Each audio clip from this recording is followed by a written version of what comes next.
सबसे पहले मैं आपको थोड़ा-सा बता दूँ अपने बारे में। मैं खुद एनआईटी त्रिची का स्टूडेंट हूँ। तो जो भी मैं यहाँ पे डेटा शो करूँगा, वो सारे डेटा एक्चुअल डेटा होंगे। मैं कोई भी डेटा मॉडिफ़ाई नहीं किया हूँ। तो आओ बताते हैं। हमारे एमसीए के लिए बहुत सारी कंपनियाँ आई थी, जिसमें ये अब मैटर रखता है कि एलिजिबिलिटी क्या है आपकी, जो कि आप इस कंपनी के लिए आप अप्लाई कर सकते। एलिजिबिलिटी जो क्राइटेरिया रखी थी सारी कंपनियाँ, तो मोस्टली सब कंपनियों का पॉइंटर था 7 पॉइंट समथिंग। आप बोल सकते हैं कि मोस्टली तो 7 ही था, लेकिन कुछ 1-2 कंपनियों को आप देख लेंगे तो उसका था 7 प्लस ही था, 7.5 या फिर 8 था। तो मोस्टली अगर जिनका 8 पॉइंटर था, तो ऐसे कोई भी कंपनियाँ नहीं थी जिसमें वो लोग एलिजिबल नहीं हुए होंगे। इंटर्नशिप की अभी मैं बात कर रहा हूँ। ये इंटर्नशिप की सारी कंपनियाँ, ये इंटर्नशिप की जितनी भी आई थी, उसमें 8 पॉइंटर जिनका भी था, उसमें कोई भी कंपनी नहीं छूटी थी। बस 1-2 को छोड़ दो जो कि 8 मांगी थी। अगर आपका 7 भी रहा होगा, वो इसमें कोई प्रॉब्लम नहीं था पॉइंटर के बेसिस पे। एमसीए के लिए कौन कंपनी आई थी और कितना पैकेज दी थी, आज आओ डिस्कस करते हैं। सबसे पहले हमारे यहाँ कंपनी आई थी डीसा। ये एक कंपनी है। ये कंपनी जो आई थी, इस कंपनी का जो सैलरी था इंटर्नशिप के लिए, वो था 1.5 लाख पर मंथ।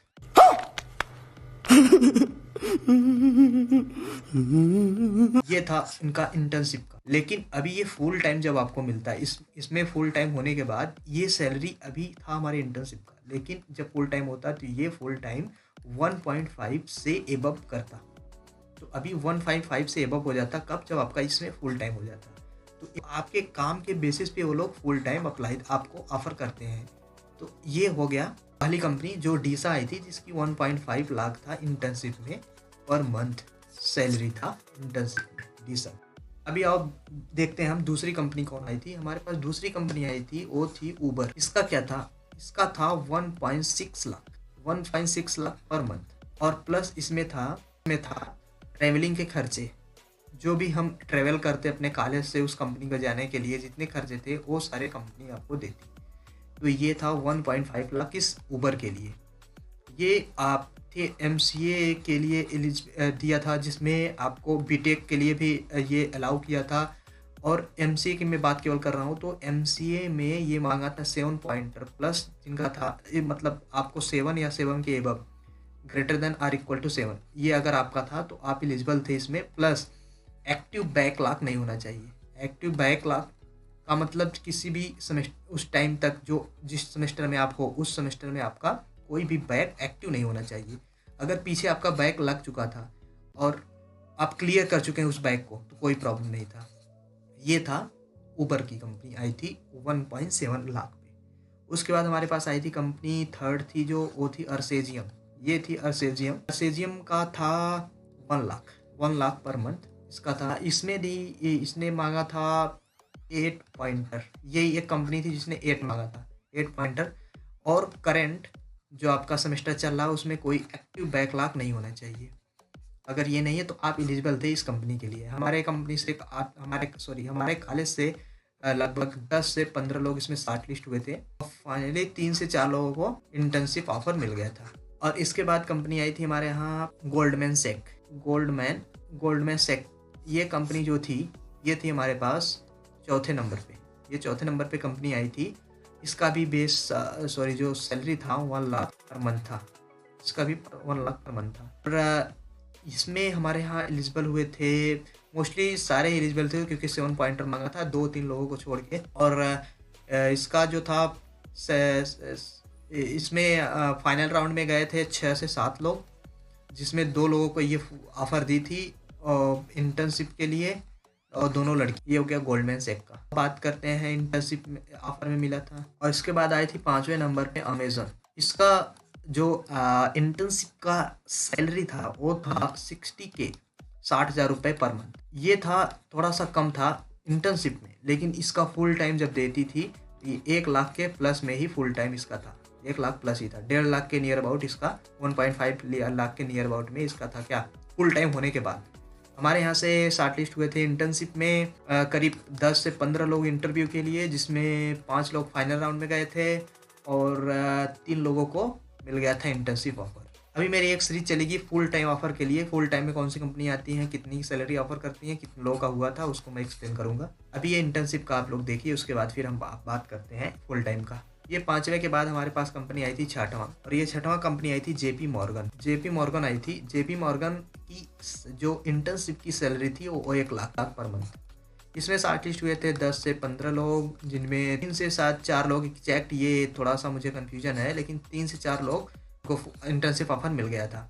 उसके बाद मेरे पास आई थी कंपनी, एक थी 7th नंबर पे, जो थी सिस्को का था 70 के। यह था 70 के इंटर्नशिप के लिए, जिसमें हम लोग कॉलेज से एमसीए बैच से हुए थे सेलेक्ट 10 से 15 लोग, जिसमें 3 लोगों को मिला था इंटर्नशिप। और ये सिस्को थी नेटवर्किंग बेस्ड कंपनी, लेकिन इसमें वर्क कल्चर बहुत ही अच्छा है। फुल टाइम इसमें मिल गया था तीनों लोगों को, ये दे दी थी कंपनी लोगों को बैच से, इसमें ये लोग काम कर रहे हैं। और फिर 8वें नंबर पे आई थी कंपनी, थी SAP lab. SAP lab company आई थी, और इस कंपनी का जो सैलरी था इंटर्नशिप के लिए था 45 के। 26 फुल टाइम के, सॉरी 24 फुल टाइम के लिए ये कंपनी आई थी, लेकिन इंटर्नशिप में ये ऑफर करी थी 45 के। फुल टाइम होने पर इसका भी 1 लाख प्लस ही सैलरी। 10 से 15 लोग शॉर्टलिस्ट हुए थे, जिसमें से 6 लोगों को मिला था इंटर्नशिप ऑफर, और उसमें फुल टाइम मिला था 3 लोगों को फुल टाइम ऑफर मिल गया था। 9वें नंबर पे आई थी हमारे यहाँ कंपनी, जो थी अमेरिकन एक्सप्रेस। ये कंपनी आई थी, इसका था 70 के इंटर्नशिप में। फुल टाइम में इसका भी 1 लाख प्लस ही था। इसमें कोई भी शॉर्टलिस्ट नहीं हुआ था हमारे यहाँ से, हमारे बैच से, एमसीए से किसी को भी नहीं ले गई थी ये। उसके बाद 10वें नंबर पे हमारे यहाँ कंपनी आई थी, जो थी एमडॉक्स। ये कंपनी आई थी 10वें नंबर पे। ये सैलरी का कोई भी एक्सप्लेनेशन नहीं दिया था, और इसमें एमडॉक्स में इसमें फुल टाइम के लिए आई थी, तो उसमें ये फुल टाइम के लिए बच्चों के लिए हम लोग। 10वें नंबर पर हमारे पास आई थी कंपनी IBM। ये दे रही थी हम लोगों के 45 के इंटर्नशिप में, जिसमें 5 लोग सेलेक्ट हुए थे इंटर्नशिप के लिए, 2 लोगों के लिए फुल टाइम दी थी। फुल टाइम होने के बाद इसका भी सैलरी 1+ ही दिया था। 1+ का मतलब 1+1 लाख के ऊपर। 11 नंबर पे हमारे पास एक कंपनी थी, जो थी अच्छी कंपनी है वो, इसका ले ऑफ चल रहा है यार, क्या नाम है, ट्विटर आई थी, जो कि उस टाइम उसका तो इंटर्नशिप के लिए ज़्यादा ही नहीं था, बहुत था, बस 62 ही था, लेकिन इसके फुल टाइम होने पर इसकी सैलरी बहुत ही अच्छी थी। तो इंटर्नशिप के लिए 62 था। ये कंपनी बहुत ही अच्छी थी, लेकिन अभी इसमें क्या चल रहा है, ले ऑफ, कंपनी निकाल रही है बच्चे को। आओ देखते हैं 12 नंबर पे। 12 नंबर पे आई थी हमारे यहाँ एडोबी, जो दे रही थी इंटर्नशिप में 60 के। हमारे यहाँ से कोई भी सिलेक्ट नहीं हुआ था एमसीए बैच से, बीटेक यहाँ से ले गई थी कंपनी बहुत सारे को। और फिर हमारे यहाँ आई थी कंपनी 13वें नंबर पे आई थी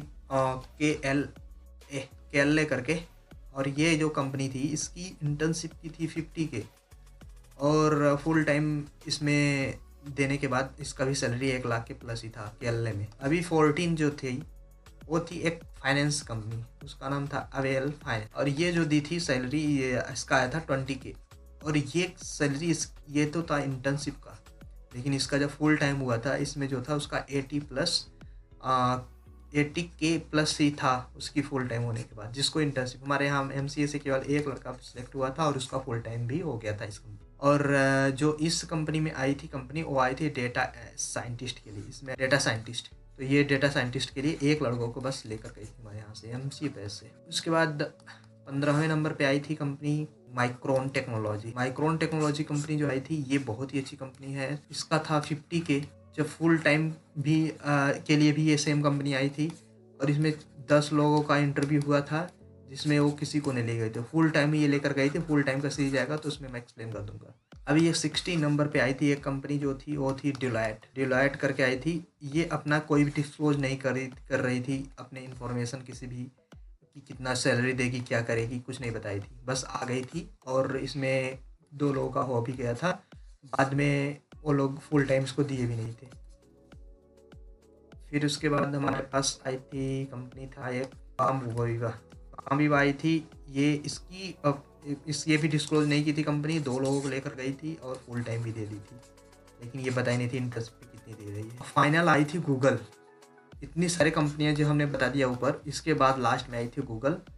हम लोग कॉलेज से एलिजिबल थे 10 लोग, जिसमें से 5 लोग सिलेक्ट हुए थे, लास्ट फाइनल राउंड में गए थे 3 लोग।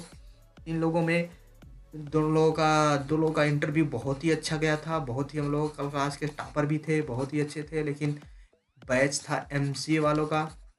अभी वो ये गूगल वालों को पता ही नहीं क्या था कि एमसीए वालों को लेकर नहीं गए, वो बीटेक वालों को लेकर गए।